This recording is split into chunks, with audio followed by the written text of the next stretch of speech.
Sejam bem-vindos a mais um vídeo da Teologia Política, Democracia e Direito ao Voto.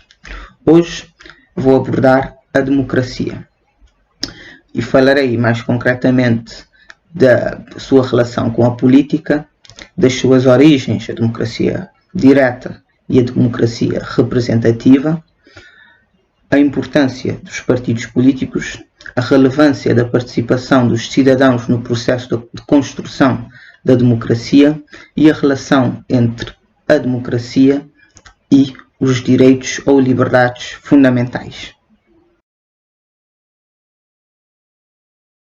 A política e a democracia são dois conceitos que não se confundem. A política, como vimos no vídeo anterior, diz respeito à atividade coletiva que visa organizar a comunidade em torno do bem comum, enquanto que a democracia vem de duas palavras gregas, demos, que significa povo, e kratosocracia, que significa poder. Então, a democracia é o exercício do poder político pelo povo. Neste sentido, a democracia seria uma das diferentes formas de se organizar politicamente. Mas dessas diferentes formas, a democracia é aquela que está mais próxima do conceito de política, porque o bem comum nas democracias é atingido por todos, ou pelo menos pela maioria, mas esse bem comum repercute na esfera privada de cada um, mesmo que alguns não pertençam a essa maioria. A democracia teve a sua origem no século VI a.C., mais concretamente na cidade-estado de Atenas, Grécia Antiga, e teve como seu principal fundador Clístenes, o pai da democracia. E foi no século V a.C. que a democracia ateniense ganhou maior expressão, graças ao contributo de Péricles de Atenas. Mas a cultura democrática ateniense caiu em declínio com a vitória de Esparta na Guerra do Peloponeso. A democracia ateniense é caracterizada como direta, ou seja, eram os cidadãos atenienses do século masculino e maiores de 18 anos, como foi falado no vídeo anterior, é que definiam os rumos da polis. A democracia ateniense baseava-se em três pilares: a isonomia, que significa a igualdade dos cidadãos perante a lei; a isocracia, a igualdade dos cidadãos em aceder a cargos públicos; e a isogoria, a igualdade dos cidadãos em participar nas assembleias. A democracia direta justificava-se em Atenas pelo facto de haver uma baixa densidade populacional e uma vida privada que era deixada a cargo dos escravos, permitindo que os cidadãos participassem, como foi explicado no vídeo anterior. No entanto, hoje, com o aumento da população e a maior ocupação dos cidadãos, a forma de democracia predominante tornou-se a representativa. Os cidadãos, ou o povo, continua a ser titular do poder, ou da soberania, mas o seu exercício é delegado aos políticos que o exercem em nome do povo.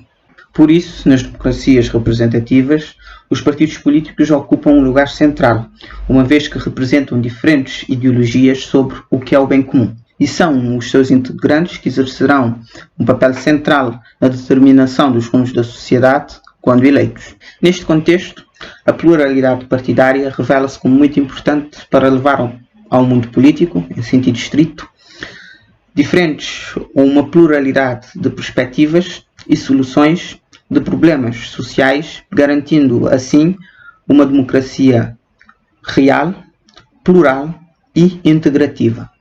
Assim, um governo forte necessita de uma oposição séria que leve a este diferentes visões e diferentes soluções e também confronte as potenciais decisões que este poderá vir a tomar, de modo a garantir uma maior legitimidade das próprias decisões do governo.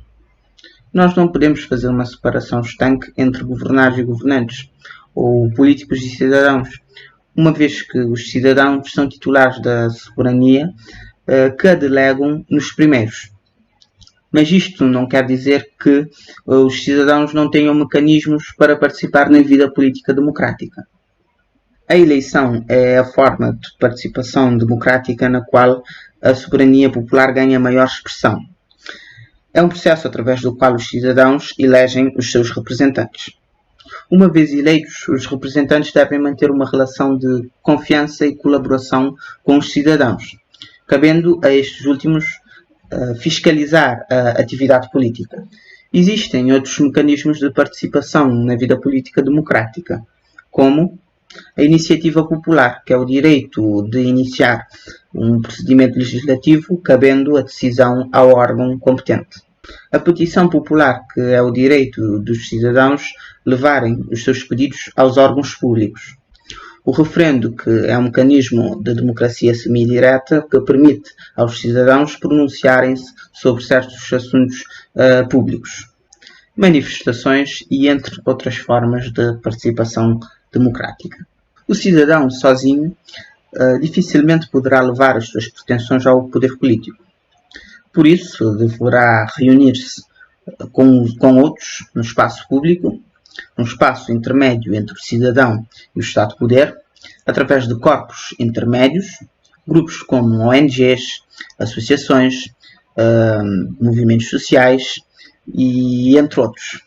Como nos diz Jürgen Habermas, filósofo, sociólogo e grande teórico do espaço público, os cidadãos devem discursivamente, ou seja, num debate justo e sério, através da razão e ação comunicativas, procurar um consenso sobre problemas sociais que depois será levado para o sistema ou Estado Poder. Depois, noutro vídeo, poderei desenvolver melhor a teoria habermasiana. A democracia, enquanto governo da maioria, no Estado de Direito não pode pôr em causa direitos ou liberdades fundamentais de outros cidadãos ou de minorias. Direitos esses que advêm da dignidade da pessoa humana e que visam satisfazer necessidades básicas do homem na comunidade política. Para melhor entendermos a ideia de Estado de Direito Democrático, devemos compreender cada um dos seus elementos. Estado significa comunidade política organizada. Direito diz respeito a um conjunto de normas constituídas por regras e princípios que regulam a conduta humana, visando o bem comum, a segurança e o respeito pela dignidade da pessoa humana, desenvolvida pelo constitucionalismo, ramo muito importante do direito.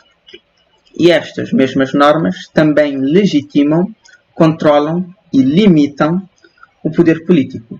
Democrático refere-se ao facto das decisões políticas serem tomadas na base da maioria.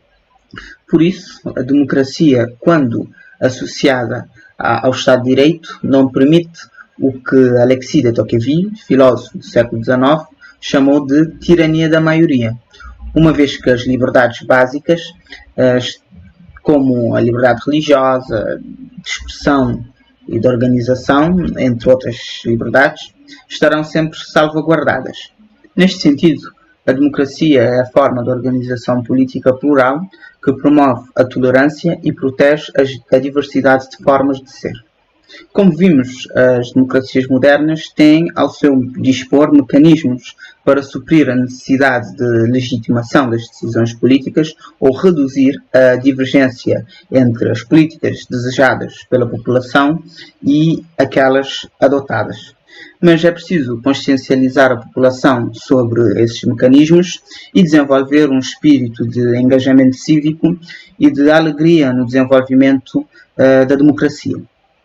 Concluindo, a democracia é um regime que exige uma participação constante dos cidadãos dentro dos limites do respeito pela dignidade da pessoa humana e da tolerância face à pluralidade, para garantir que ela funcione da melhor forma. Ela é uma construção conjunta que exige um esforço tanto dos políticos como também dos cidadãos que integram a comunidade. Espero que este vídeo tenha-vos ajudado a perceber melhor a amplitude e a importância da democracia.